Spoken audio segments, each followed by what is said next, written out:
This discussion on calcium supplements. I'm Dr. Todd Cooperman, and we're here on Facebook Live. And this is a great time for us to be talking about calcium supplements, as Consumer Lab just published a major report where we went out and purchased 27 different calcium supplements, tested them rigorously, and have published our results online now at consumerlab.com. And I'm going to be talking about those results, and also, really more broadly, whether you even need to take a calcium supplement, who it benefits, who it doesn't, what to avoid. Really kind of soup to nuts on calcium. We'll try to get it done pretty quickly. Since we're here live, you are more than welcome to send in questions or comments on Facebook, and we'll try to address questions that come in. For those of you who are not familiar with Consumer Lab, I'm the founder of Consumer Lab. I'm an MD. We have a research group that buys and tests products all the time. Every 3 weeks we put out another report on supplements, whether it's melatonin or calcium or CoQ10 or herbal supplements, even chocolates and olive oils. We are kind of the go-to group out there, and have been for now 18 years, for people who really are serious about finding the best quality supplements. We don't sell supplements. We don't make any money from anyone who sells supplements in terms of getting a commission or anything. We're really just providing information. What funds us are subscriptions to Consumer Lab. I'm happy to say we have well over 75,000 paying subscribers, as well as many libraries subscribe and universities subscribe. And that's what keeps us going, and we've been doing this for a long time now. So again, we're going to talk about calcium supplements today, kind of starting from why you might need them, what type to take, the form, the quality, and again, I'd be happy to take questions that come in from you while we're going through this. So just to kind of start, first of all, what is calcium? What does it do for you? Obviously, it's a very important mineral. It's interesting, you know, the minerals that you take, especially calcium, can be very bulky because you have to basically create your entire skeleton from calcium, and you need to maintain that, which is why some of the calcium supplements can be quite large.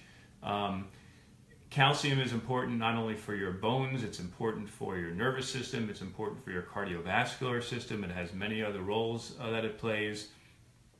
So do you really need to take a calcium supplement, though, is really the big question here tonight. And I'm going to tell you, you may not need to take a calcium supplement. It really depends on who you are. First of all, the amount of calcium that you need depends on your age, your gender. Basically, most people need about 1,000 milligrams a day. As you get older, you need 1,200 milligrams a day. Younger people, ages up to 19, basically 4 to 19, you need 1,300 milligrams per day. And if you're over 70, you also need 1,300 milligrams per day. So that's how much you need. Now, how much do people actually get from what they eat? Many people get plenty of calcium from what they eat if they're eating dairy foods. If you're not eating dairy foods, you're probably not getting enough calcium.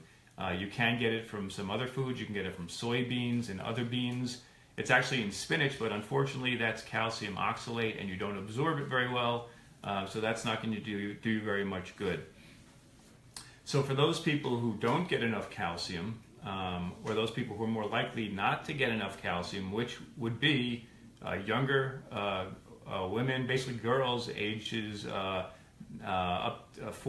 ages 9 to 18 actually are the most likely not to get enough calcium from their diet, and could benefit from a calcium supplement. And the benefits have been shown in terms of bone density as well as the strength of the bones in young women, because they're still building their skeletons, and they really need that calcium. As we get older, we don't really need as much, and it's really not from a supplement, because we're getting it from our diets. But the people who do seem to benefit most from a supplement in terms of adults are women who are postmenopausal, particularly those who have had a hysterectomy and are on hormone therapy. these women are much more likely to suffer from osteoporosis, and they will benefit from calcium supplementation. There are also, in women, some other general benefits have been shown in terms of even a slightly lower risk of death over a period of certain studies for women who took calcium supplements. However, the caution here is that you can't take too much calcium. You don't want to get more than 1,000 milligrams of calcium per day from a supplement. You don't want to take more than 500 milligrams of calcium in a dose from a supplement. You can't absorb more than 500 milligrams of calcium at a time anyhow. So basically, young women, postmenopausal women are the people who are most likely to benefit from a calcium supplement. The next thing I really want to talk about is how do you choose a calcium supplement? So as I mentioned, here at Consumer Lab, we recently tested 27 different calcium supplements, all types and sizes, liquids, gummies, tablets, chews, and for all different types of people, children, adults as well. So what did we find? Well, unfortunately, we did find a few problems. First of all, one calcium supplement made from, it was an algae-based calcium that was used, was contaminated with a small amount of lead. Now, lead can occur with calcium. They both come out of the ground. But we have found problems actually repeatedly over time with algae-based calcium. It seems to be getting better. We actually didn't find as much lead as we found in the past in this type of supplement. But that was one product that was certainly not approved by us. Another problem that we found is the tablets of one product would not break apart properly. When we test these supplements, we put them through many different types of analysis. One is that we put them into basically a disintegrator, where we're putting it into warm water. It's being agitated for 30 minutes, and by that time, tablets are supposed to break apart. Nothing should be left at that point. However, this product continued to remain hard and present, and it took us 49 minutes to actually get that product to finally break apart, which means that you may not be getting the full benefit of it. It's not breaking apart quickly enough. You may not be absorbing it well enough. So that's an important test that we do as well. Obviously, we're also testing these products to see if they actually contain the calcium and other ingredients that they claim to contain. For example, we looked at the amount of vitamin D in these supplements, the amount of magnesium in these supplements as well. So among the products that did pass our tests, so which ones were the best? Well, first of all, I should say that we did find many good calcium supplements. In fact, the cost was as low as 2 to 4 cents for a good dose, about 500 milligrams of calcium. And I'll show you some of these pills that have passed our tests. Again, if you want to see the full report and the identities of these products, please subscribe to Consumer Lab online. You'll get access to all of our reports on over 1,000 supplements, and that's being updated every day with new information. And we are also, as I mentioned earlier, putting out new reports on a whole different categories of supplements every 3 weeks. So getting to the products that actually passed our test, there are two main types of calcium found in supplements. One is calcium citrate, and the other one is calcium carbonate. It's the same calcium carbonate that's in oyster shells and coral. There was a big excitement over coral calcium many years ago because it contains very small amounts of other minerals as well. So that's calcium carbonate. The downside with calcium carbonate is that it can upset your stomach a bit, so it must be taken with food. The other most really popular type of calcium is calcium citrate. Calcium citrate is easier on your stomach. It may be absorbed slightly better. It is really a more popular type of calcium at this point. The downside with calcium citrate is that it's actually much larger than calcium carbonate. You need to take more of it to get the same amount of calcium. And I'll show you an example. This is one of the calcium supplements that has passed our test recently. I'm going to show you, this one is made from calcium citrate. It has 250 milligrams of calcium. This one is made from calcium carbonate. It has 500 or 600 milligrams of calcium. So more than twice the amount of calcium in the calcium citrate. So if you're going to take calcium citrate and you want 500 milligrams per day, you're going to have to take usually 2 of these pills per day, as opposed to 1 with calcium carbonate. The time that you take these pills is important also, because calcium competes for absorption with other minerals. So if you're taking magnesium, for example, you don't want to be taking it at the same time that you take your calcium. It's kind of ironic because there are many products out there that are calcium magnesium supplements. For some reason there was interest, the belief that taking magnesium was critical when you take calcium. It's not true.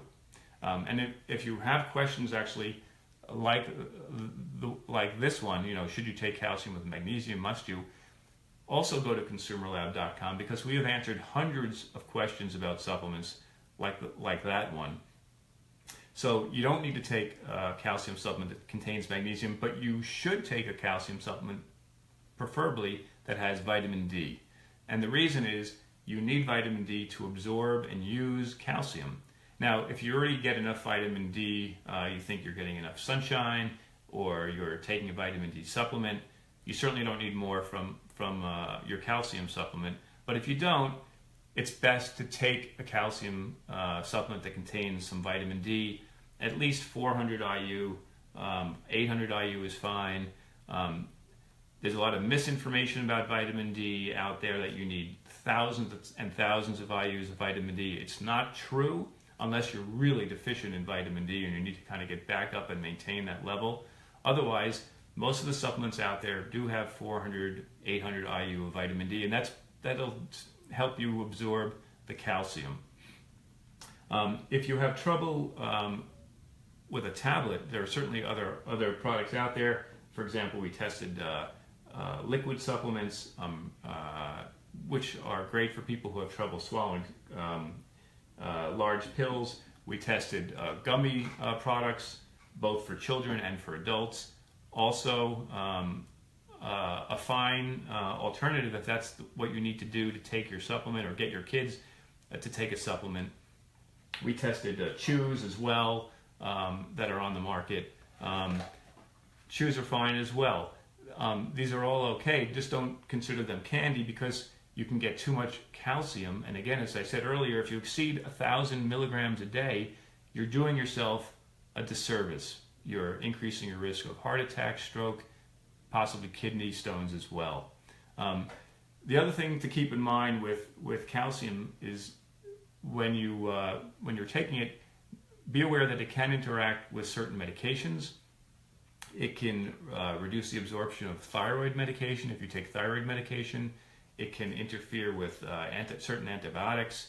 And calcium, as I mentioned earlier, can also block absorption, or compete for absorption with other minerals, such as magnesium.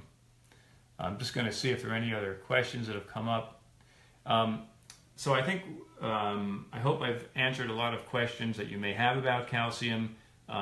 Again, all the information from really what you need, who needs it, who doesn't need it, side effects, how to take it, and most importantly, which products are really good quality calcium supplements, are all found in the Consumer Lab report on calcium supplements on the website at www.consumerlab.com. So this is Dr. Todd Cooperman from Consumer Lab on Facebook Live, and thank you very much for joining me.